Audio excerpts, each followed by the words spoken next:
Hello, friends. Welcome to the Logistics of Logistics show. My name is Joe Lynch. Thank you so much for joining us today.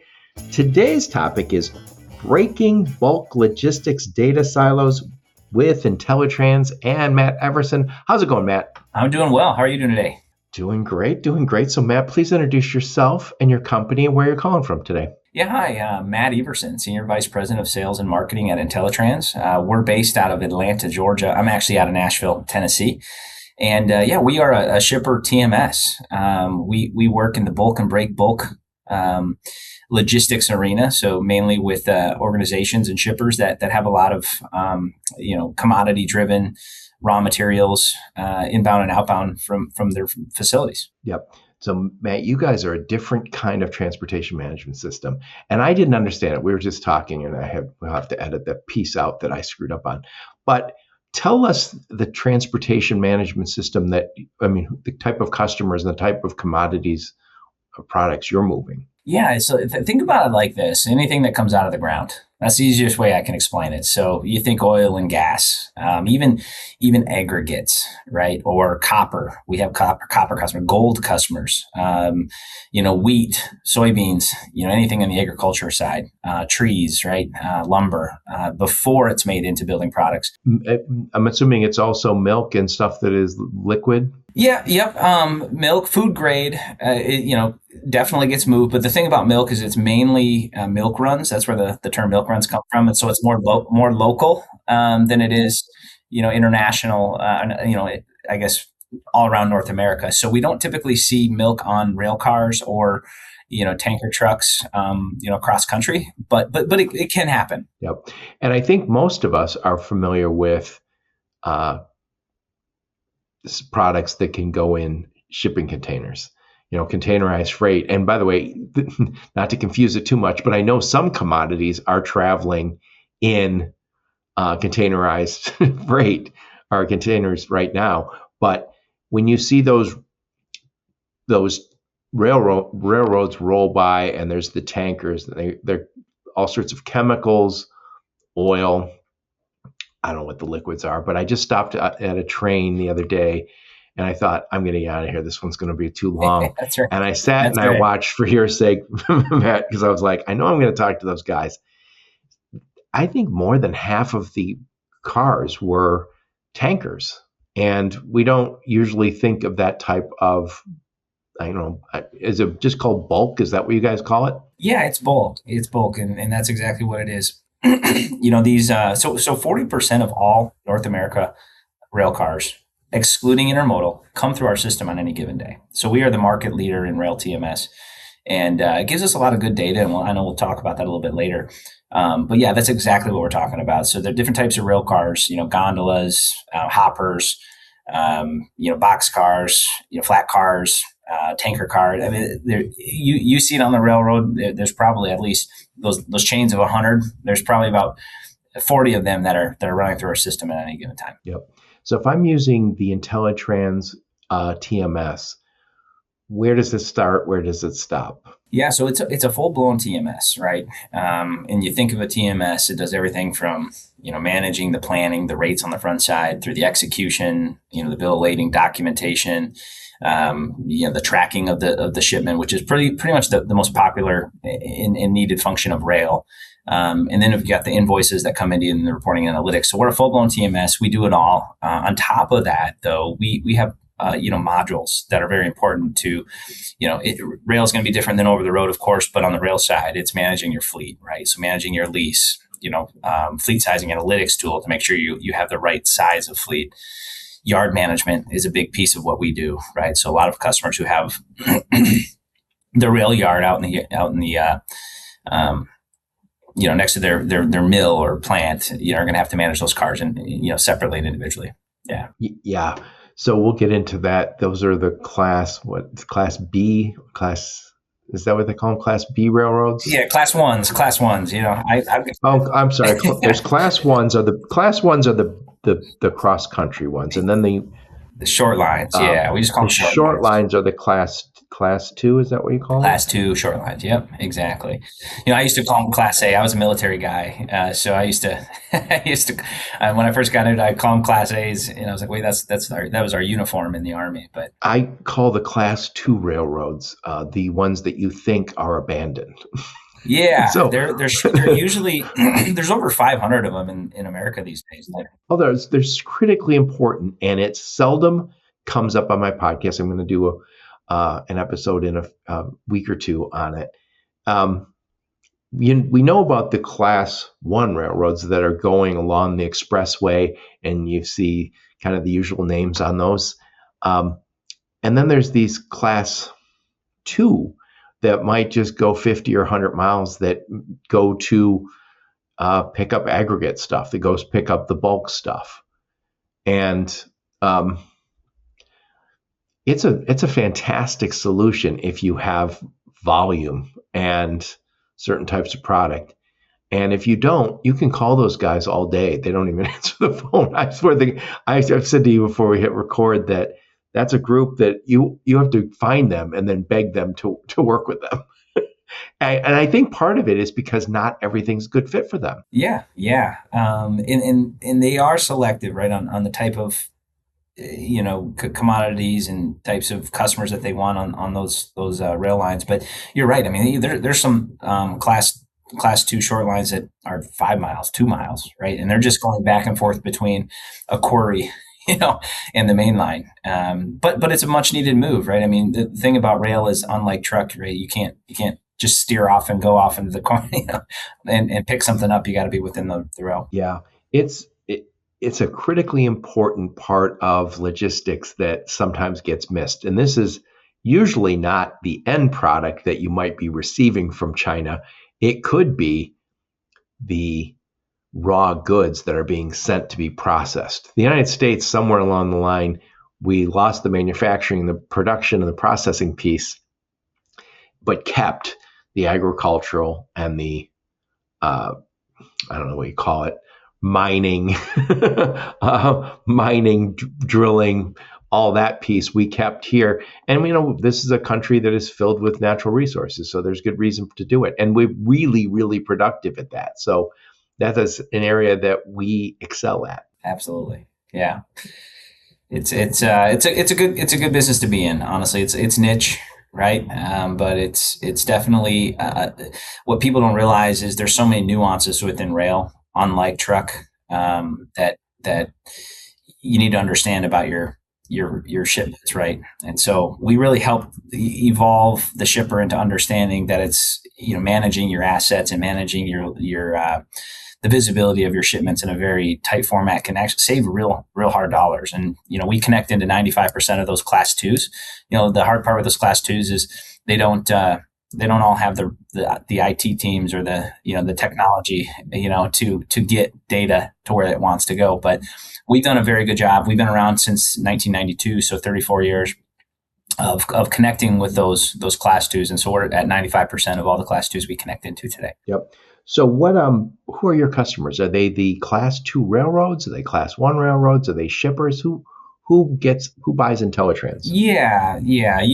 Our customers are the biggest customers in America, right? We're talking the Fortune 100 companies that. So generally the shippers? The shippers, yeah. Yep. The shippers, sorry. Yep. So, I look at the world now as shippers and people who move stuff. That's right. So think of the biggest oil and gas companies. Think of the biggest chemical companies. Those are our customers. So oil and gas, anybody who's got bulk stuff, right? Chemicals, plastic, even the forestry, lumber. Some of the biggest in North America are with us there. Do you do ag? Yeah, ag. Some of the biggest ag companies. Yeah, absolutely. All right. Sounds good. So we'll get more into that in a minute. So Matt, tell us a little bit about you. Where'd you grow up? Where'd you go to school? Some career highlights before you joined IntelliTrans, and why did you join IntelliTrans? Yeah. Hey, thanks for asking. So I grew up in South Dakota, middle of cornfields and wheat fields, America. I know I'm kind of a unicorn out there. Not many of us around, but now what happened when you left and moved to Nashville? I mean, that must have been devastating to the state. Well, I had a couple stops in between, right? Yeah, but you're right. Yeah. My family's still back in South Dakota, so I love going back to visit. I went to school at the University of Minnesota.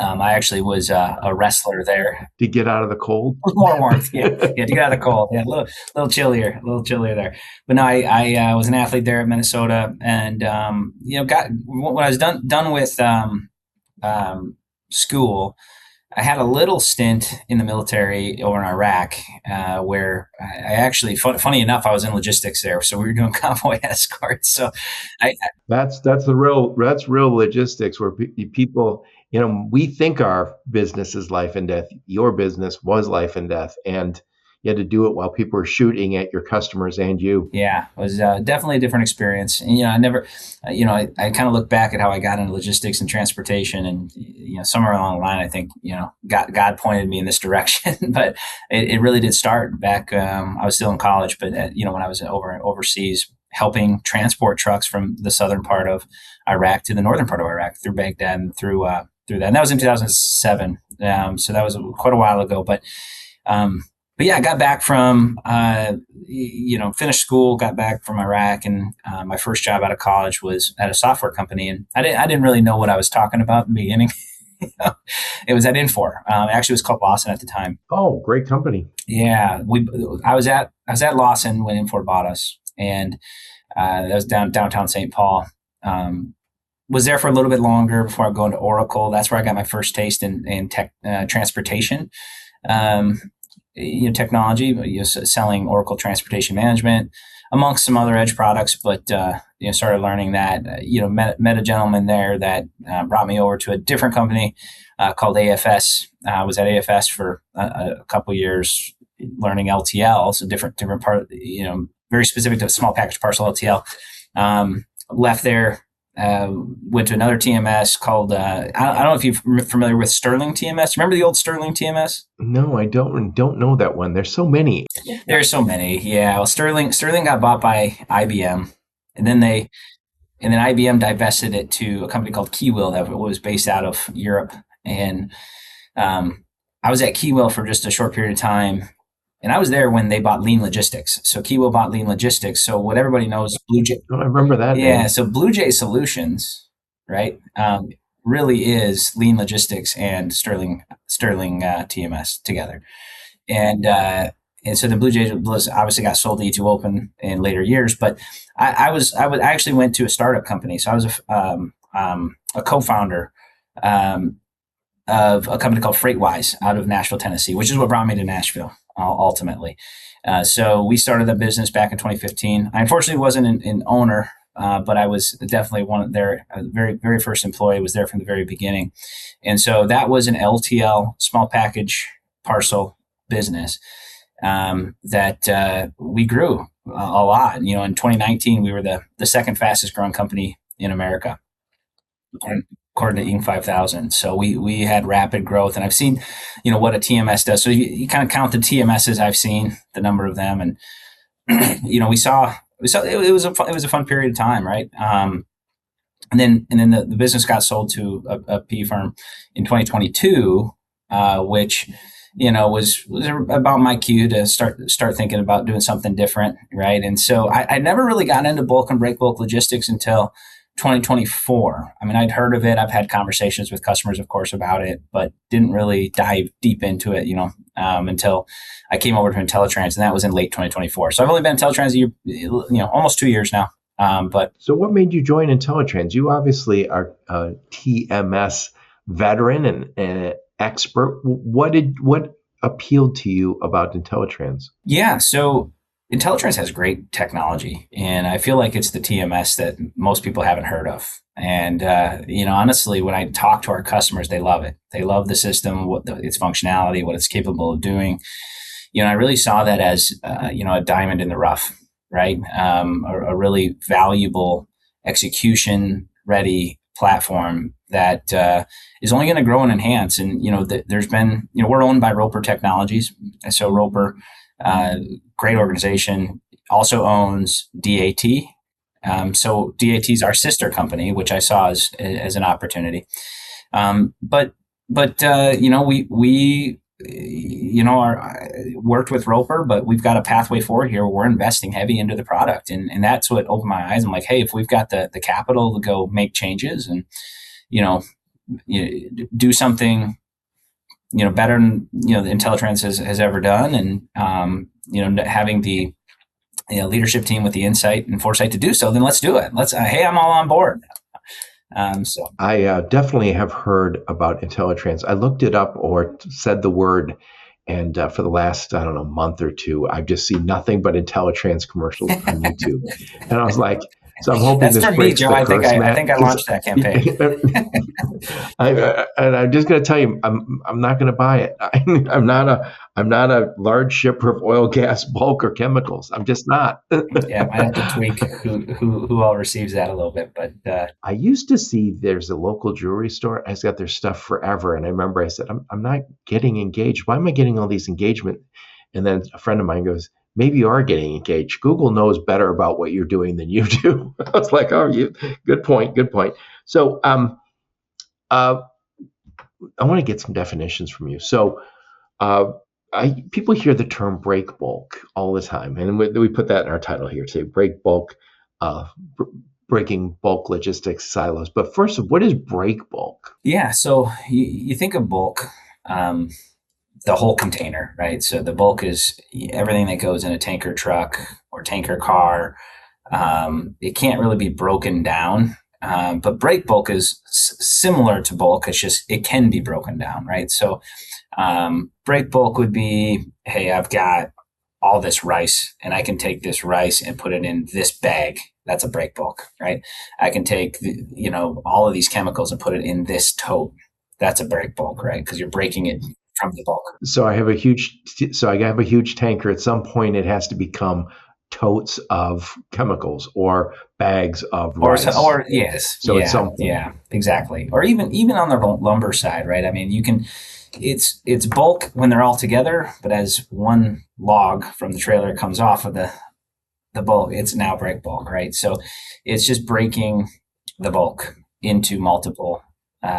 which is ultimately how we're all going to consume it. I'm not buying the entire tanker of oil. I'm going to buy exactly. So if you say break bulk, it kind of goes into the same conversation as bulk in most people's definitions. Yep. So, and you guys say breaking bulk logistics data silos. So we have a huge issue in our business, and it's not just in this side of the business, it's everywhere. When companies created transportation management systems, by the way, you've been in on it from the beginning, but I haven't. I remember the first time I saw one, I was like, oh wow, this is so cool. I want to work at this company because they have a TMS. And when you brought it to shippers, they were like, oh wow. I mean, it was just like, it was fantastic. It was the silver bullet. But what we sort of realized after a while was that we somehow have to connect that to the ERP. For a long time, that integration was expensive and timely, and not timely, time consuming, yeah. And you had to find an expert, and they cost a fortune. So when I worked at a 3PL, they would always say, "Can you connect directly to our ERP?" We would say, "Yes," and it was like 20 grand or 10 grand or something, and no one ever did it. Now we are able to connect much easier, much faster, which is good. In the meantime, we have warehouse management systems, and we have some of our data over there. And then we have visibility platforms like MacroPoint or P44. And then we also have all sorts of systems that track and see if this is a reliable carrier. We just have all these different systems and all of our information in it. And I think, the big shippers in the world, they want flow for their supply chain. And we gave them a whole bunch of silos, which doesn't allow for flow. And I think now the whole industry is saying, how do we get to a place where I can see all my data in one place so I can actually make decisions without opening 16 screens? For sure, and it's definitely evolved. Even the last 16 years that I've been in and out of TMS systems, right? It's evolved, big time. And you're right. It's about the data, and there's so many silos within the data that make it very hard for a shipper to consume and understand, right? And you might say, well, what do you mean by that? Well, um, first of all, so inbound logistics is very heavy in bulk logistics, right? So inbound logistics is think raw materials coming in for production, and if you miss a delivery or delivery is late and you have what's called unplanned downtime, that could be a very huge cost to the organization, right? And those are things that from a macro level, people understand pretty well, but from a micro level, how is it managed? I mean, you'd be alarmed at how many big companies have unplanned downtime, and each year or every other year, right? It's actually quite an alarming number. So having visibility is a very key component, and that's largely what people have been looking for. But what's interesting, and I'm going to shift a little bit to the truck side here because some on the road, but when you look at carriers that are able to get commodities to you or even pick up and deliver to your customers, what oftentimes overlooked, and I think of TMS as kind of downstream from the WMS, right? Because you got your WMS order, the order gets converted to a shipment, and you might have multiple orders on a shipment, you might have multiple, et cetera. But from that execution piece on TMS, you have to understand a lot about your carrier. So there's a thing called total cost of ownership from a carrier perspective that really needs to be understood. And it's not just what does my carrier cost me for this particular shipment? It's what does my carrier cost me amongst the cost of that shipment, but also on-time pickup, on-time delivery, right? OTIF metrics, your rejection rate percentages, how often are they accepting our loads, at what time, how quickly, right? All of these start building, a carrier performance scorecard that needs to be measured. And prior to even most recently with the use of AI and with everything that's coming in purview there, it was very hard for a shipper to understand all of those metrics, right? Especially without a TMS. But when you think of what a TMS connects to, it connects to the DAT for benchmarking rates. It connects to, the visibility platforms such as MacroPoint or ForeKites or P44, Trucker Tools, right? And so holistically, you've got to have all of these different data points coming in to help you make a decision based on what is the total cost of ownership for a specific carrier.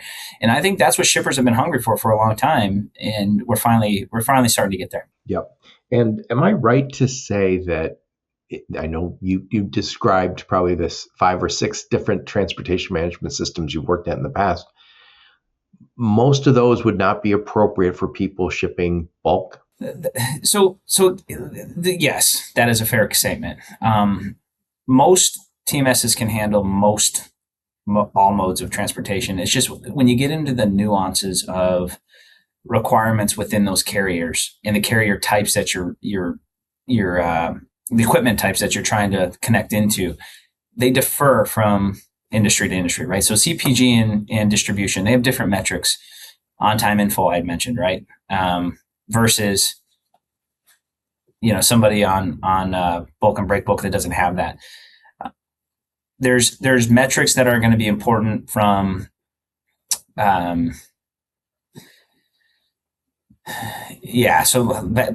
from the type of carrier that you're moving with, right? So sorry, I lost my train of thought there, but I got it back now.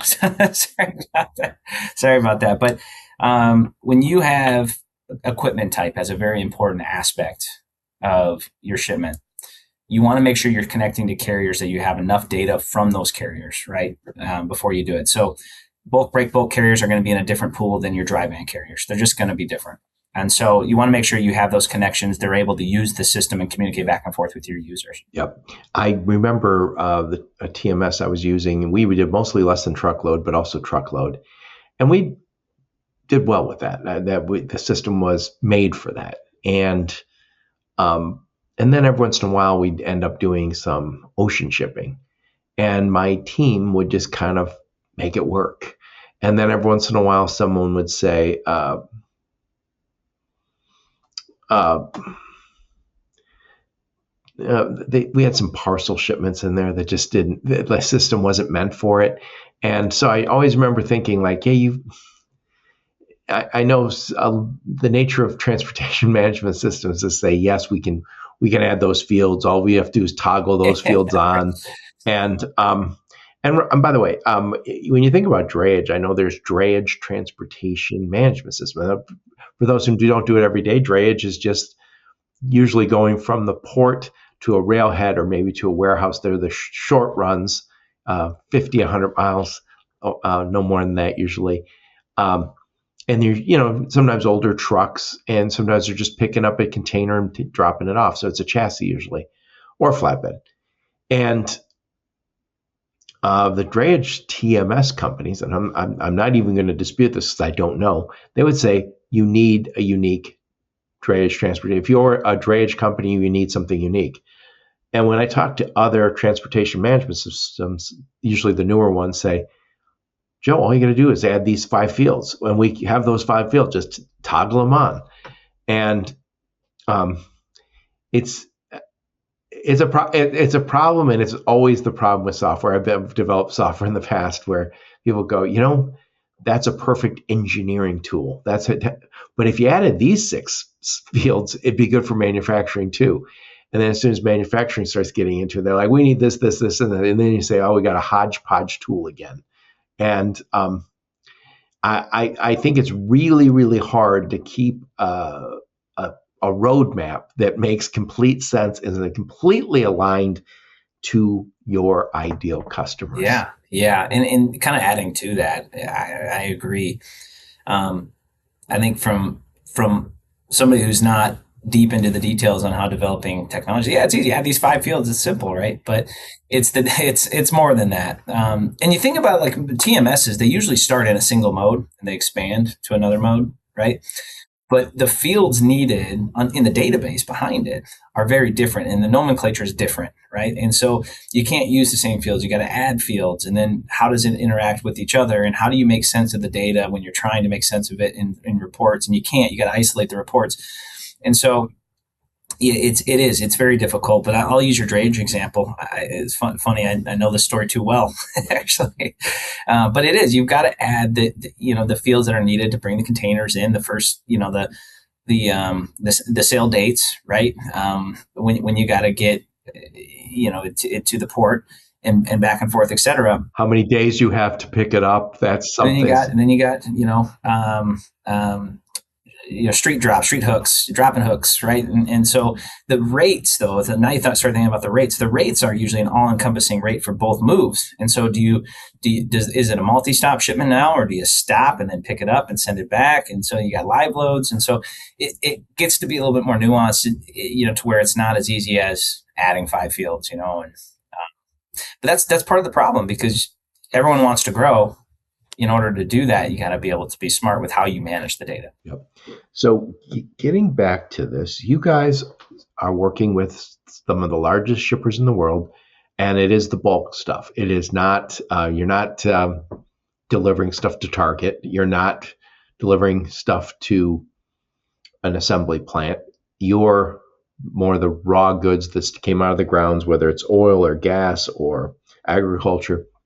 And they have the same issue that the rest of us have, which is we have a whole bunch of data silos. And I'm trying to make good decisions, but my information is in multiple places. How does IntelliTrans help me get all my information in one place so I can make the right decision for me and my customers? Well, first and foremost, I think there's a lot of TMS systems out there that are either rail or truck, right? When we look at some of our competitors, they don't have both truck and rail.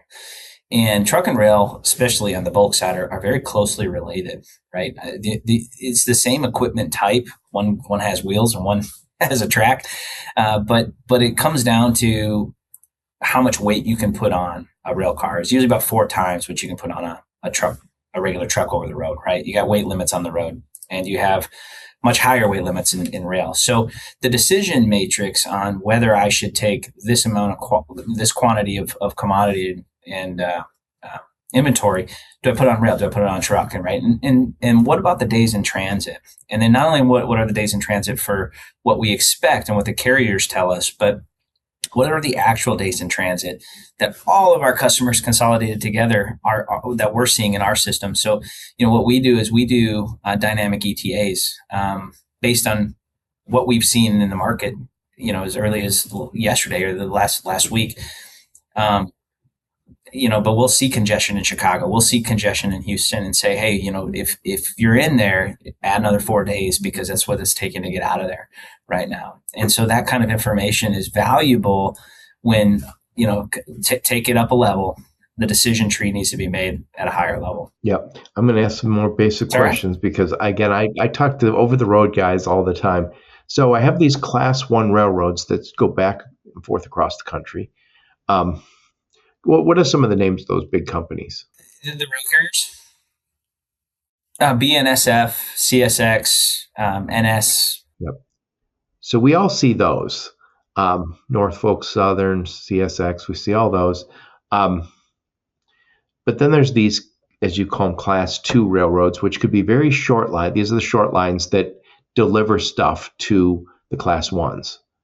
And there's one not too far from my house, and I used to always say, wonder where this rail line went. And it never made sense. I was like, I never understood. I would call it abandoned, and then I started this podcast, and I go, oh no, it's one of those Class 2. So probably a few days a week when I'm not there, somebody's moving up and down that Class 2 railroad, and it's most likely moving to something that is an aggregate, whether it's a quarry or oil or some sort of processing something. So we have visibility tools that we use for over the road. And I'll tell you where that driver's at right now. I can tell you where that load's right now. I can tell you where that truck's right now. Do you have the same visibility when it comes to rail? The answer, yes. So what a lot of people don't know is rail cars have an RFID reader. All of them have it, and it becomes their license plate for that rail car. And so all across North America, there are readers that are on the tracks that read your rail car as they go past them. And so this is owned and maintained and operated by RailLink. Actually, the rail carriers. The rail carriers push the information to RailLink, and RailLink is a function of all of the Class 1s. So is RailLink your visibility platform for the rail? No. So it is the source of it, right? And I think that's one key component. There's a lot of companies out there who do some rail TMS through, EDIs that come from RailLink. It's called CLM, Car Location Master, right? That's the EDI form. But the different, getting the data isn't hard.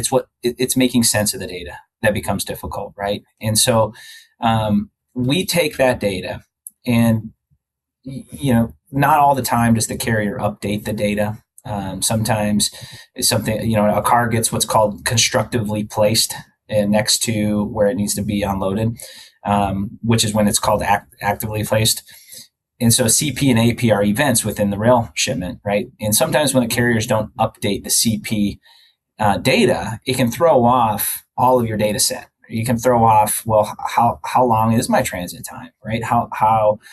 What does my turn time look like? How long does it take to get unloaded, right? All of those things are very important metrics. But what we do is we actually take, we have some technology to do it, but we also have a team of people that are included as part of our software that go in there and clean the data for all of our customers.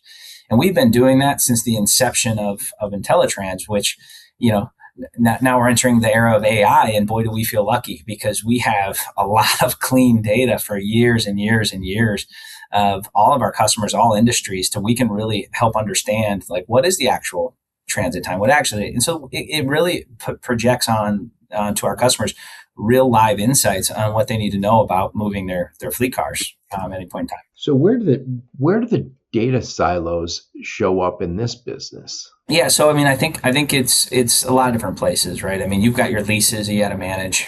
You've got your maintenance and leases of what?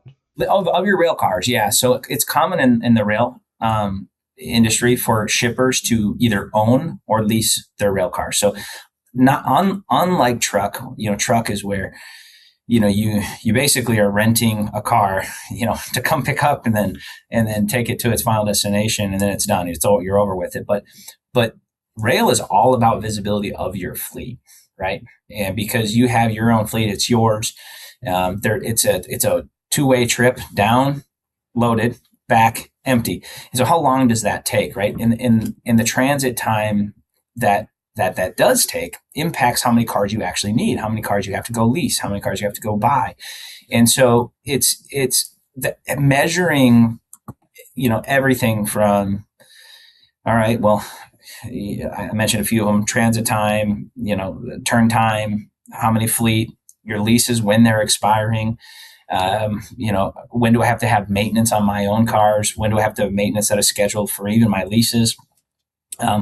It all plays a role, right? And so you can see how, if one data point's off, it really kind of throws off your entire supply chain and what you can move and when and how often. Yeah, I can see where if I have to manage leases of rail cars, that's sort of like having my own fleet of of trucks, but it's not exactly, obviously, because of the, I was thinking about this as we're talking.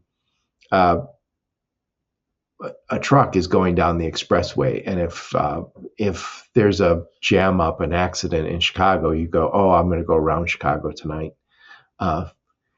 But with rail cars that are going from New York to LA, I don't think there's a whole bunch of just choices where you go, I'll just get off here and jump on 94 and go that, take it out. That's right. That's right. And I'll tell you, you usually have like 3 options or 4 options, right? It's either, NS, to, CPKC to BN, or NS to CPKC to Union Pacific, UP. My point is, there's not a lot of carriers options that you can take to get it there. So I think there's also, correct me if I go astray here, the nature of it is there's not a lot of players who are these Class 1 railroads, and a lot of options on the Class 2. If you're at the end of one Class 2 railroad, you're not at the end of it for 2. So I know they somehow have fairness in these agreements, because you're not going to ever see us, Norfolk Southern or CSX, say, no, we're not taking you out west or out down south because we want, they're not going to be able to hold you up. How do they manage kind of to stay competitive and fair in this business? I mean, I think there's governing laws against, monopolies. And you've seen a lot of, rail carriers try to merge and haven't been able to. And so they've got to be honest with, with their rates as per, what the trucking market's doing, honestly, because if it's cheaper to go truck, then people would do it. And so I think that's usually the kind of the starting point. And then there's all kinds of interchanges within these rail carriers too, and usually you're paying for the mileage within those interchanges. So carriers are still looking for ways that they can get the load versus having to go a different route on a different carrier, right? So it's they're still competitive with each other, but there's some government laws that kind of keep them from collaborating. And of course, the truck market plays a large role in it. Yeah, it's interesting because not everything in the truck market, it's obviously not apples to apples. The only thing you can move on rail, or not the only thing, you have to have very high volume or it's not worth it to come over to the rail cars.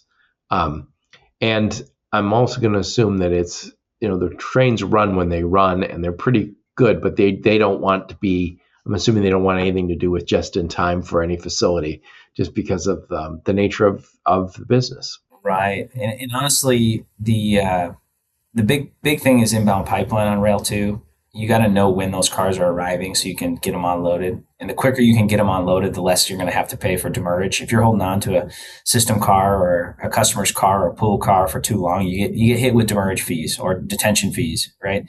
And yep, works works the same way as if you're at the port. Yep, exactly.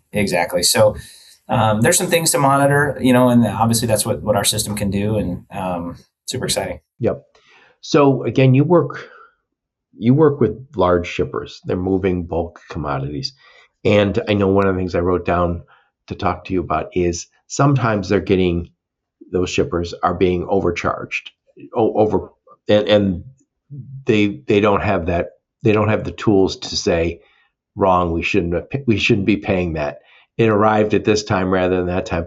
Please talk about how you guys help your large shippers avoid those overcharges or overpayments, I should say. Yeah. So we do a couple different things.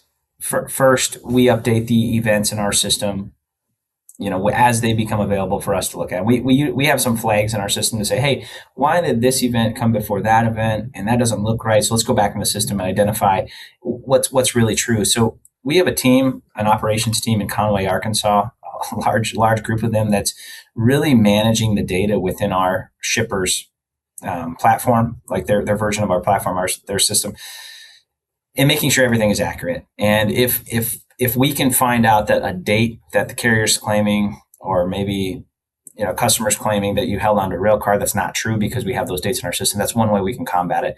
But we have services too that are above and beyond just cleaning the data. It's we'll go and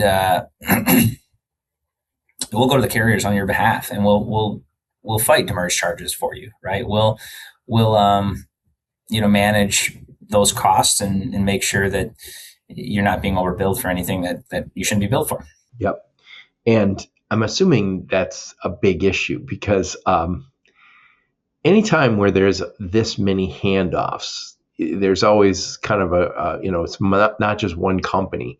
And, we ran into this with the ports, especially during COVID, where you might be charged and you say, I couldn't pick up my container, and it's under 30 other containers, and or 10 other containers, and you're telling me that I'm being charged because I didn't pick it up. I can't pick it up. It's not ready to be picked up, and yet you're charging me.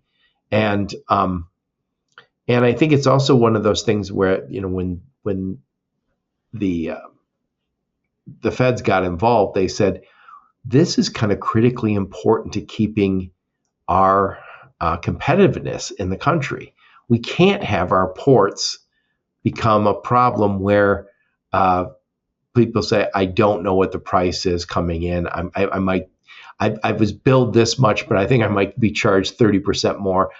I can't do business with them anymore. And there's not that many, there's lots of ports, but I'm assuming the same thing is going on here, where you say this is a critical resource to the country's competitiveness. Yeah. You got to make sure that you can get your assets when you need them, right? And a lot of our customers have their own yards where they can manage their own assets. It sometimes does go into storage, and you got to pull those cars at the right time, because the longer it sits in one location, you're going to get hit with storage fees. So how are you managing the time in, time out of those assets from a specific location? So we provide services that help you with that, but also our tool does a really good job of saying, hey, watch out, you've been there 30 days, or whatever it is.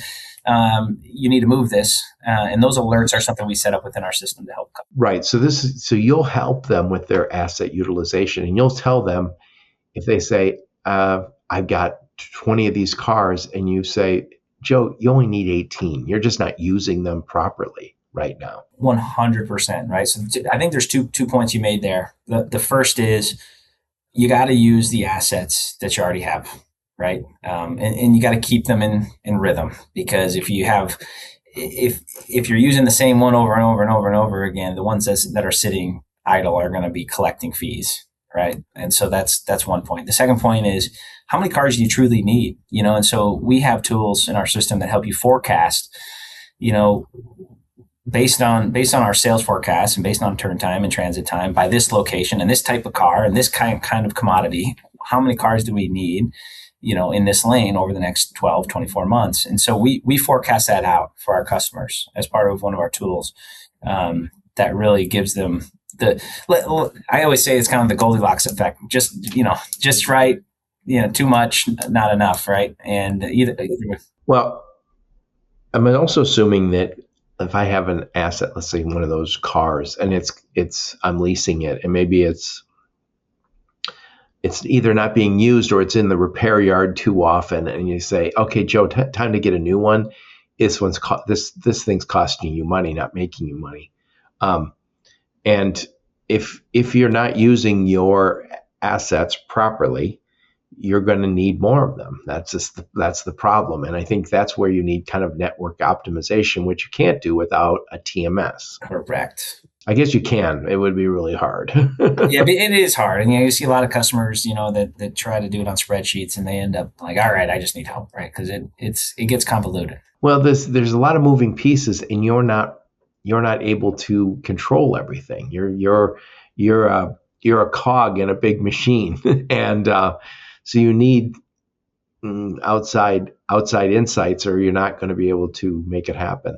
Yeah, this is a very valuable, very necessary. And again, I think I asked so many basic questions today because I talk to over the road guys all the time. I even talk to the drayage guys a lot. I talk to the rail guys very seldom. And we should also mention while we're talking that moving stuff via rail is cleaner and greener and cheaper than, in a lot of cases, than moving over the road. And I've said this before on my podcast, as I go through, if I go to Chicago and you're driving on 94 and you go, God, there's every truck in America is right here with me. And sometimes I go, wouldn't it be nice if they had their own expressway? Well, then you look over, there's that expressway, the rail right by it. I think that is a great option that we don't often think of. Well, I imagine if you're moving bulk, you have no choice. But even containerized freight's a good deal for some of this. Yes. You don't have a lot of options over the on the rail. That's truthful. But from a CO2 emissions tracking standpoint, I'm going to hit on that, the ESG governance, because as companies are starting to pledge, the CO2 emissions, over the last few years, and these laws are coming into place in California right now. I forget, SB 592. Are you familiar with that, Joe? No, I'm familiar that they have a smog problem and they're always trying to do better. Well, Illinois is not behind it. New York's not far behind it either. They have their own initiatives coming up, but ultimately, shippers, carriers, they're going to have to submit to the state how many miles they're traveling and how much CO2 emissions that they've let off in that state during specific shipments. And so our system, we are Scope 3 certified for CO2 emissions tracking. And so for all modes of transportation, rail and truck, even ocean, we can track how many emissions you have based on commodity and weight and mileage and all those things. And we even track it by state. So if you only did 30 miles in this state and 200 miles in that state, we'll tell you how many you did per state. But it's definitely worth noting that you can get four truckloads in one rail car, and a rail car doesn't really let off any emissions. It's the one, it's the lead train that does it all. Yeah, it's 300 cars on that. Exactly. So it's a fraction. Yeah, fraction. So we're hoping. That some of these shippers will see that maybe it is a viable solution to do rail, right? Because of that. Yeah, it's a great fit for the right stuff, and the others, you're never going to deliver to homes. You don't necessarily want to be attached to just in time or anything like that, but for the right commodities, it's perfect. Yeah. Interesting enough, I'll make this note. Beer gets shipped on the rail, like canned beer. Can you tell me specifically which ones? In America? I don't know if I can tell you our customer's name, but I can say it's they put it into just let me know where it's driving by. Refrigerated boxcars, and they're delivering to the distributors. And so that's an example of a CPG. That is being traveled on rail just because of the bulk, right? Because of the volume. Well, if you're a big shipper and you're spending millions of dollars a year, it's definitely worth the conversation to say, should we consider? Now, I was advising a company that was moving stuff from way 12 hours south of the border in Mexico and all the way to the Northeast here. And I remember we started saying we should look into the rail. Just why not? It's a long, long way, and it was a viable solution. Now it's not as easy as saying I called a trucking company and they're going to go pick it up tomorrow and this is the rate. It's a much more involved. But if you're spending millions of dollars, then this is a way to look, and also it is greener, it's cleaner, and sometimes there's expectations. Sometimes people say on my podcast, "Oh well, with the new administration came in, they said it doesn't matter, whether we have meet the environmental standards. Forget Washington. You'll feel better if you do." Yeah, that's right. Yeah, Regardless of what the Democrats say or the Republicans say, it doesn't matter. What matters is the biggest companies in America and probably the world are saying we have a mission to be cleaner and greener. So let's go. So and that doesn't change president to president. They don't care. And the reason they're doing it is because their consumers want that. That's what the end customers want. And most of us, you go to the store and it says, "Oh, 100% recycled," whatever. You're like, all right, it's an extra 15 cents. What do I care? So we are buying that way. Your great grandparents would have said, 1 penny extra? Hell no. What do I care? I'm not feeding my kids. We're a wealthy country. It doesn't always feel that way, but we're a wealthy country, and people will spend a little extra for a product that they think is more environmentally conscious. absolutely. They will. They will. And that's it ebbs and flows. I think everybody's interested in it, but it's how important is it today versus all the other tasks that they have on their plate. That's the Well, there's been not a lot of good options for a while. And by the way, I'm a big believer. I say this all the time. I'm going to say it one more time. I love key performance indicators, KPIs, minimum, right? So you should have one that is on time. So you mentioned carrier scorecard. So you have your carriers there, and then it says on time performance. That's simple enough. And then the next thing you put is some sort of cost measure, then something about damage, and then I like to measure billing accuracy because billing sometimes is way off. And I always add one more, which is some measure of your environmental impact. And we might not be 100% there on measuring that, but get directionally correct. That's how it begins. And if you can say, this is the type of truck that moved us, this is the rail that moved us, you guys will get them very accurate information. Trucking companies increasingly are getting good at that. Yeah, and I guess I'll leave that with this note. I mean, Carrier Point. I don't know if fun fact. Our TMS, our truck over the road TMS, is called Carrier Point, and it was made for carriers originally.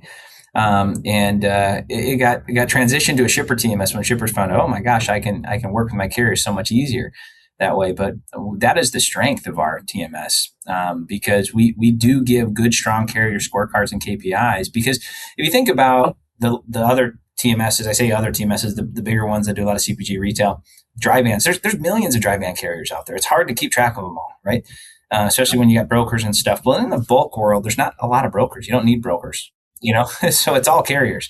And so when you have and manage pretty much all the break bulk carriers in North America already in our system, you have a really good data set to understand which carriers are performing well across a lot of different customers and industries. Yep.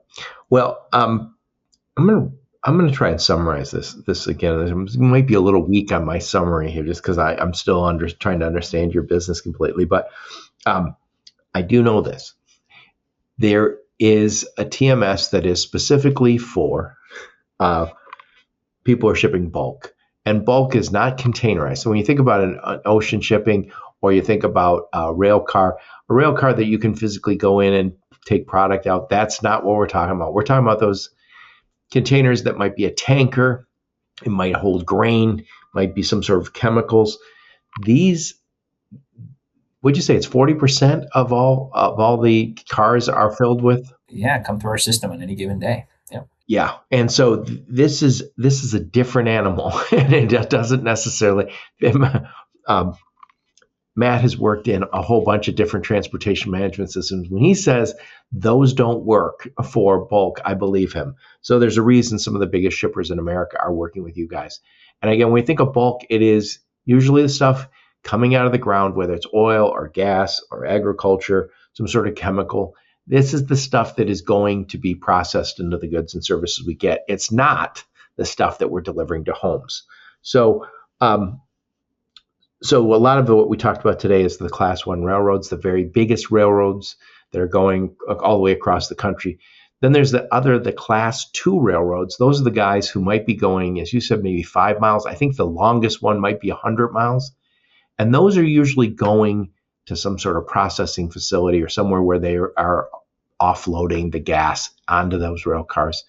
And those rail cars, they move back to the class 1 so this stuff can be moved across the country. It is kind of an intricate dance that's going on because you'd have limited, it's like you have one road going all the way there. It works really well if you have high volume. This is what we typically are working on. And so you guys have built a unique transportation management system, which is IntelliTrans, and it is really going after companies that specialize in this. So if you're in metals, agriculture, chemicals, ag, this will help you eliminate those blind spots across rail, truck, and barge, and also get to those when it gets to the port. This is a tool you're going to need. Separately, they have the same issue we do with the rest of the business, which is these data silos where all of your information is not in the same place, so you can't easily make decisions. IntelliTrans pulls that information in. And increasingly, you've always cleaned it up manually, and now you're starting to use AI to clean that up. Hallelujah. Also, in this difficult business, there are a lot of overcharges, overpayments, and you don't want to be paying extra, especially if it can't be proven. If somebody just says, hey, it's an extra $1,500, you're like, why? What did we do?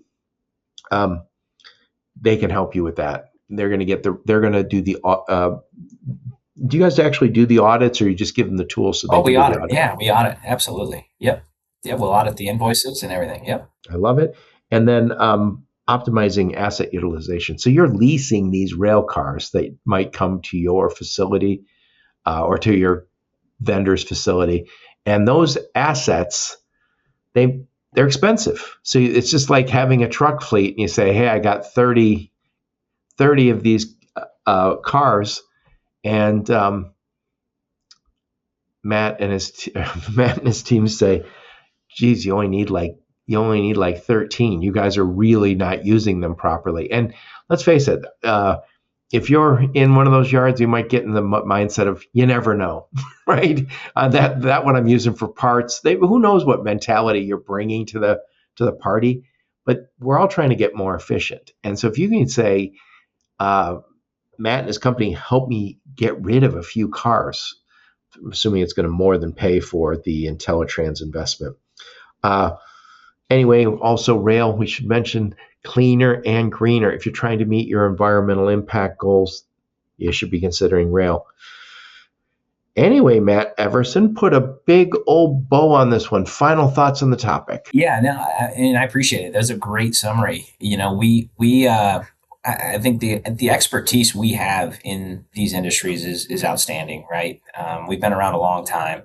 And so if you're having a problem with any additional charges, or maintaining data in a way that you want to make sense of it, in these bulk and break bulk shipments, and within these industries we discussed, we can help, right? And we've done so many times. And if you're not tracking it, you're not managing it, right? So let us help you. We can help you. Yep. Man, I didn't ask this. I probably should have. When people come to IntelliTrans, when they finally call you or your team back, finally say, okay, Matt, what is the final straw? Are they coming from we've been using Excel spreadsheets, or are they using a TMS that wasn't built for this? What tool are they moving from when they move to IntelliTrans? Yeah, great question. One of two is pretty much most common. First, we call them greenfield, not using a system, mainly spreadsheets, mainly emails. That's a painful thing right there. That is a painful thing. And the other piece of it is if they're only using a rail TMS for tracking, right?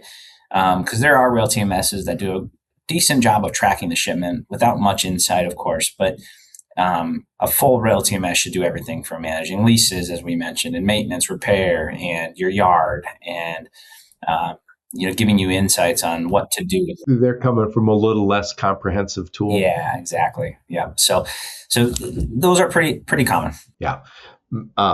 Matt, I've said this many times on my podcast, like a broken record. For a long time, we just wanted visibility. And then when we got visibility, we realized I want to stop. I want to stop what's going wrong. I don't want to just see it going wrong. When you see, hey, there's going to be an accident over there. No, you want the ability to stop that accident, stop that overpricing. And that's why you need the comprehensive tool that IntelliTrans brings. Absolutely. Anyways, what conferences will we see you and the fine folks from IntelliTrans at? Yeah, so this year, we go to all the Association of Rail Shippers shows, the NEARS, the SWARs, all of those. But on the truck side, the DAT, our sister company, we're going to be at the DAT ShipperCon coming up in September. We're in the Break Bulk Americas show. Wait, where is the DATA conference at this year? It's in Atlanta this year. Very nice, and that's in September? I believe September. Yeah, yep. Usually early September, if memory serves me right. So yeah, coming up. I just got back from Gartner, the supply chain show, last month. That was good. Very nice, very nice. How was it? It was good. A lot of good insight. So, but yeah, and then we'll be at like the concrete show, steel show, all those industries that we serve. Yeah, if it's big and bulky, we'll be there. That's right. Yeah. So Matt, I'll make sure I put a link to your LinkedIn profile, link to your website, any other links you and your go-to-market team give me. I'll put those in the show notes so my audience can reach out and talk to you. Thank you so much. Thank you so much. Really appreciate it, Joe. All right. And thank all of you for listening to my podcast. Your support's very much appreciated. Until next time, onward and upward. You have been listening to the Logistics of Logistics podcast, where we engage with leaders in the logistics and supply chain community. If you like what you hear, please subscribe, hit the like button, and leave us a nice review on Apple or Spotify or wherever else you listen. Also, please check out our videos on YouTube and connect with us on LinkedIn. We're very big on LinkedIn. And you can also reach us on the logisticsoflogistics.com, our website.